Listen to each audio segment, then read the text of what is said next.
Pascal, this is for you. You asked me how to properly tie a boat up at the dock, so I'm going to show you in 90 seconds. The first line that we have here is your bow line. On the bow line, you want a little bit of scope to it, just about like this has here. And with the bow line, the purpose of that is to hold us to the dock, but also to prevent any motion backwards.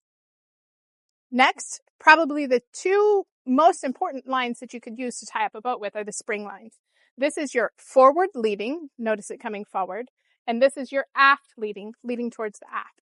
And when I'm coming to the dock and I have my guys send a line out, the first one that I always send out is the spring line, because once you have a spring line on, you can maneuver the boat in such a way that it'll pull you right to the dock. And notice also too, on the spring lines, they have considerable more scope. They don't really function in holding you to the dock. Their main function is to keep you from going backwards or forwards. That's the motion the spring lines stop. The last line is your stern line. Notice that you also have a decent amount of scope, and I like the amount of scope on this particular setup here.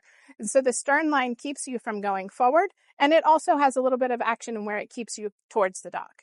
Now, those are always going to be the four main lines that you have on the boat. Your two springs, forward and aft, your bow line, and your stern line. Sometimes, depending on the conditions, let's say we had a heavy wind blowing the boat off the dock, you would put out what's called a breast line.